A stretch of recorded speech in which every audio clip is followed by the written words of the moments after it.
Hi everyone, doctor जय Mehta here from Mumbai. आज के वीडियो में हम एक क्वेश्चन का आंसर करेंगे।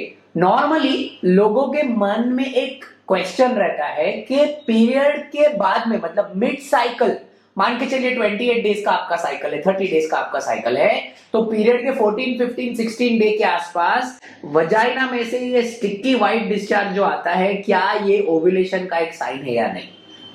ये लोगों के माइंड में एक कॉमन चीज है। इसके पीछे का सबसे पहले लॉजिक समझना बहुत जरूरी है।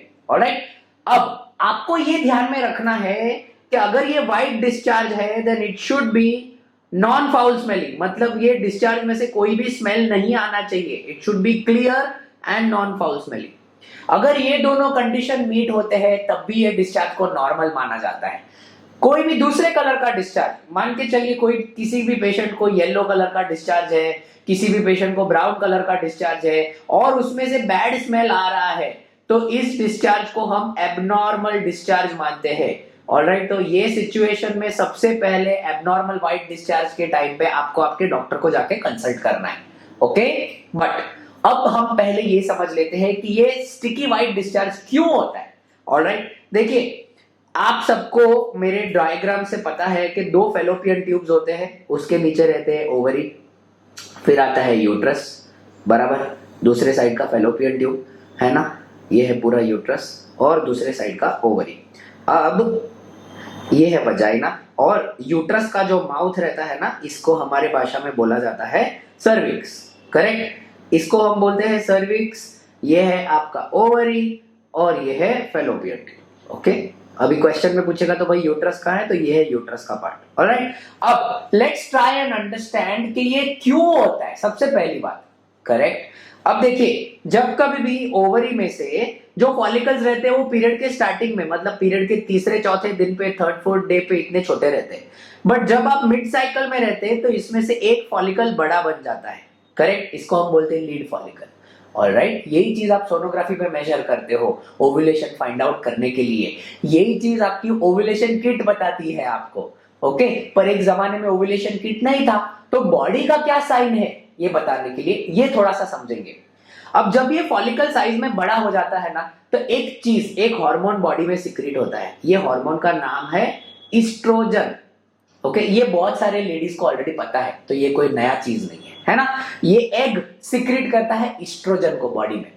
इससे क्या होता है, देखिए ये जो बॉडी का पार्ट है जिसे हम सर्विक्स बोलते हैं ना, इसके अंदर ग्लैंड्स रहते हैं जो है ना डिस्चार्ज सिक्रीट करते हैं। ये जो सर्वाइकल डिस्चार्ज सिक्रीट होता है, ईस्ट्रोजन का जब इफेक्ट एक वैल्यू बढ़ जाता है बॉडी के अंदर, तब ये जो डिस्चार्ज होता है ये थोड़ा सा क्वांटिटी में बढ़ जाता है और लिक्विड ही हो जाता है। मतलब इसका क्वांटिटी इंक्रीज हो जाता है, there is increase in quantity and it becomes more liquid. Why does it become liquid? ये क्यों होता है? क्योंकि जब कभी भी स्पर्म अंदर से सीक्रेट होता है, जब कभी भी सेक्स करने के टाइम पे मेल पार्टनर, मान के चलिए स्पर्म्स पोस्टीरियर वजाइना में डिस्चार्ज कर देते हैं, तो स्पर्म का पैसेज यूट्रस में इजी करने के लिए ओव्यूलेशन के टाइम पे ये क्वांटिटी भी बढ़ जाती है और लिक्विड ही हो जाता है। जब ये लिक्विड ही हो जाता है तो क्या रहता है कि वो यूट्रस के माउथ से, ये जो सर्विक्स है ना, वहां से डिस्चार्ज होके वजाइनल वॉल पे चला जाता है। क्योंकि क्वांटिटी बढ़ गई, इसके लिए वो बाहर निकल जाता है। और जब आप आपके वजाइना को टच करते हो तब आपको पता चलता है कि कुछ तो स्टिकी व्हाइट डिस्चार्ज जैसा आया है। ये प्रीडोमिनेंटली ओव्यूलेशन के टाइम पे आता है। दैट मीन्स प्रीडोमिनेंटली ये जो चीज है ये मिड साइकिल होता है। मिड साइकिल मतलब जैसे कि मैंने आपको समझाया, अगर 30 दिन का आपका साइकिल है तो नॉर्मली 14 से लेके 16वें दिन के बीच में। प्लीज ध्यान में रखिए, ये एक कंफर्मेटरी साइन नहीं है। बहुत सारे ऐसे लेडीज रहते हैं जिसमें ओव्यूलेशन होता है पर डिस्चार्ज इंक्रीज नहीं होता है, और बहुत सारे ऐसे लेडीज रहते हैं जिसमें डिस्चार्ज होता है पर ओव्यूलेशन नहीं होता है। ओके, सो ये बहुत एक इंपॉर्टेंट चीज है आपको ध्यान में रखने के लिए कि it is not a confirmatory sign, है ना। हमेशा लोग ये पूछते हैं कि सर मुझे कंफर्म बताओ मेरा ओव्यूलेशन कब होगा। आपको अगर कंफर्मेशन चाहिए तो best way to do confirmation is by doing ultrasound. मतलब आप जब सोनोग्राफी करके फॉलिकल स्टडी करते हो ना, ये follicle study is something which give you confirmation ये सारे मार्कर्स है, ये सारे साइंस है कि शायद ओव्यूलेशन हुआ होगा, शायद ओव्यूलेशन का टाइम नजदीक है। हम पेशेंट्स को क्या बोलते हैं?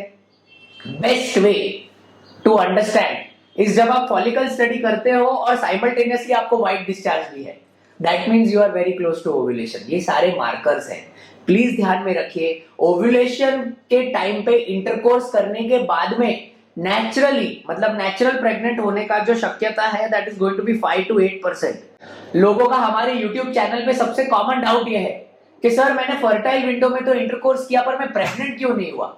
अरे मेरे भाई, 100 लोग प्रेगनेंसी के लिए ट्राई करेंगे तो नेचुरली 100 में से सिर्फ 5 से 8 ही लोग प्रेग्नेंट हो गए। सब कुछ बराबर करने के बाद, सारे रिपोर्ट्स नॉर्मल होने के बाद, ये एक नेचर का प्रोटेक्टिव मैकेनिज्म है, वरना तो हर महीने में लोग प्रेग्नेंट होते रहेंगे, ऐसा नहीं हो सकता है लाइफ में।